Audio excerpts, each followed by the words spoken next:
sebagai manusia.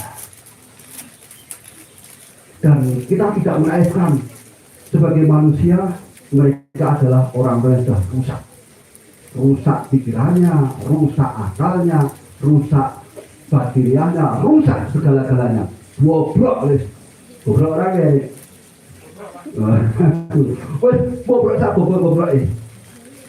Dan segala upaya sudah diusahakan, mulai dari dukun, mulai dari dokter, mulai dari rehab, semua nggak selesai. Nah, yang menarik, Pangersa Abah Anom itu setelah menganggap mereka manusia, ada satu statement beliau, serusak apapun manusia, pikirannya, akalnya, emosinya, kognisinya, aspek-aspek yang membangun kemanusiaan itu sudah rusak.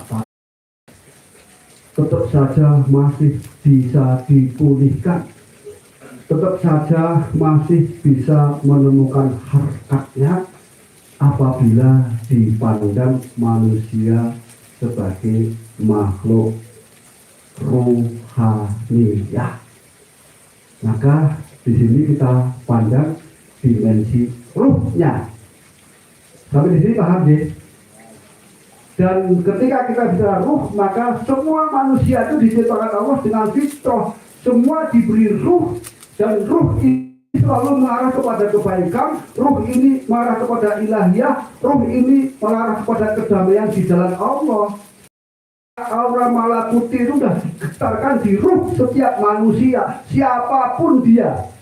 Kalau toh dia rusak karena perjalanan hidupnya, kalau nanti dia didekati dengan sisi ruh ini, dia akan pulih.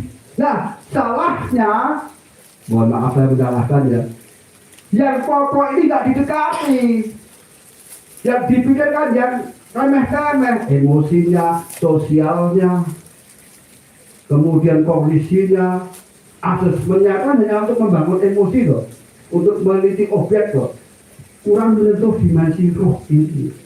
Makanya, mohon maaf, pemerintah gagal. Saya berani mengatakan pendekatan apapun yang dilakukan pemerintah menangani nafsa, ODGJ di Indonesia itu adalah gagal. Hanya berhasil memulihkan sementara, tapi untuk membangun citra kemanusiaan itu gagal total. Banyak buktinya. Ya. Di samping ilmu-ilmu pemerintahan, para aparat ini tidak menggunakan ilmu ruh dari pesantren, dia hanya jebolan perguruan tinggi, mengatasi masalah bangsa hanya pendekatan yang di luar esensi itu, sehingga tidak selesai. Saya berani membuktikan. Saya sudah ikut Kemensos hampir 5 tahun dan saya keluar. Kenapa?